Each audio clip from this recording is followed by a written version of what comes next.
একটি কথা বলার জন্য আপনাদের সামনে এসেছি। বিষয়টি হলো যে আজকে সূর্য অস্তমিত যাওয়ার পর শাবান মাসের মধ্যরাত্রি, নিসফে শাবান, এই রাত্রি সম্পর্কে মহান রব্বুল আলামিন মহাগ্রন্থে বলেছেন, ফিহা ইউফরাকু কুল্লু আমরিন হাকিম। এই মহামান্বিত রাত্রিতে মহান রব্বুল আলামিন সমস্ত হিকমতময় গুরুত্বপূর্ণ কর্মসমূহকে বন্টন করেন। আমরা এই পবিত্র শবে বারাতের রাত্রি অর্থাৎ মধ্য শাবানের রাত্রি যুগ যুগ ধরে পালন করে আসছি, ইনশাআল্লাহ এবছরও পালন করব। এই পবিত্র রাত্রিতে করণীয় কি, এ বিষয় সম্পর্কে দু একটি কথা বলি। এই রাত্রি একটি গুরুত্বপূর্ণ রাত্রি, তাৎপর্যপূর্ণ রাত্রি, ফজিলতপূর্ণ রাত্রি, মাহাত্ম্যপূর্ণ রাত্রি, বরকতময় রাত্রি।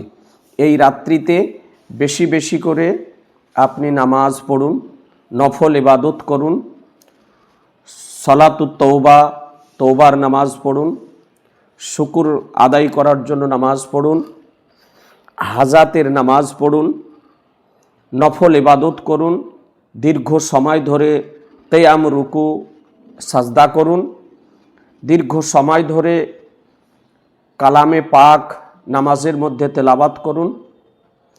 নামাজ শেষে মহানবী সাল্লাল্লাহু তাআলা আলাইহি সাল্লামের প্রতি বেশি বেশি করে দরুদ ও সালাম পড়ুন, তওবা পাঠ করুন, ইস্তেগফার পাঠ করুন, তাসবিহ তাহলিল জিকির আজকার করুন। নিজের জন্য, পরিবারবর্গের জন্য, বাবা মায়ের জন্য, আত্মীয় স্বজনের জন্য মহান রব্বুল আলামিনের দরবারে দোয়া করুন।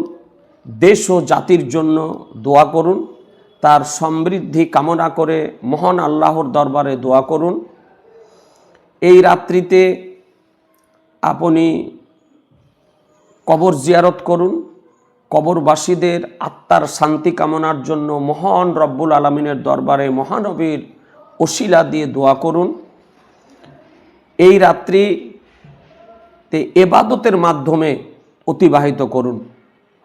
এই রাত্রিতে সুন্নি জনতার যে সমস্ত কর্ম থেকে বিরত থাকা আবশ্যিক, সেগুলি হলো যেমন আতশবাজি করা, পটকা ফোটানো থেকে বিরত থাকা, ফালতু রাত্রিতে ঘোরাঘুরি করা, শরীয়ত বিরোধী কর্ম থেকে বিরত থাকা। এক কথায় এই রাত্রিতে সময় নষ্ট না করে পুরো রাত্রি মহান রব্বুল আলামিনের দরবারে একাগ্রতার সঙ্গে, নিষ্ঠার সঙ্গে, একাগ্র চিত্তে, মনোযোগ সহকারে, গুনাহ হতে তওবা করে, অনুতপ্ত হয়ে, অনুশোচিত হয়ে মহান আল্লাহর দরবারে দোয়া করুন। যে রাত্রিতে রব্বুল আলামিন ক্ষমা প্রার্থনাকারীকে ক্ষমা করেন, রুজি অন্বেষণকারীদেরকে রুজি প্রদান করেন, বিপদগ্রস্ত ব্যক্তিদেরকে বিপদ হতে মুক্তি দান করেন। যে রাত্রিতে আল্লাহ তাআলা মানুষের হায়াত, মাউত, রিজক, দৌলত, উত্থান পতন সমস্ত কিছু বন্টন করে থাকেন। সুতরাং সারা পৃথিবীর সুন্নি জনতার উদ্দেশ্যে বলি যে রাত্রি আজ সূর্য অস্তমিত হওয়ার পর, 3রা ফেব্রুয়ারি সূর্য অস্তমিত হওয়ার পর আরম্ভ হবে। পুরো রাত্রি ইবাদত করুন। আর আগামীকাল নিসফে শাবান 15 তারিখ রোজা রাখুন। যদি 3টি রোজা রাখতে পারেন বিজোড় তারিখ হিসাবে, তবে সব থেকে ভালো যে 14, 15, 16 বা 13, 14, 15 যদি আপনি রোজা রাখেন, 2টি রোজা যদি রাখেন আলহামদুলিল্লাহ, যদি 3টি যদি রাখেন রোজা তাও জায়েজ। যদি কোনো ব্যক্তি পুরো মাস যদি রোজা রাখে তাও জায়েজ।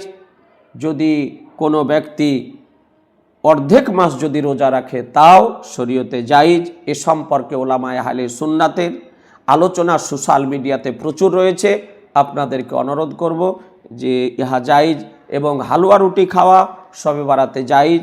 এটা জরুরি নয়, আবশ্যিক নয়, এটা না করলে যে শবে বারাত পালন করা যাবে না তাও নয়।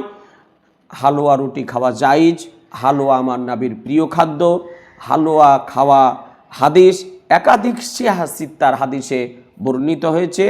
সুতরাং হালুয়া রুটি খাওয়া জায়েজ, এটা আমাদের সংস্কৃতি।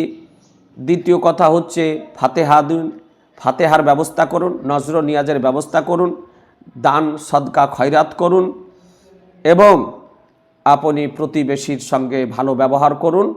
এক কথায় এই রাত্রি মধ্য শাবানের রাত্রি ইবাদতের মাধ্যমে অতিবাহিত করুন। এই মেসেজ দিয়েই আমার আলোচনার সমাপ্তি ঘোষণা করছি। আসসালামু আলাইকুম।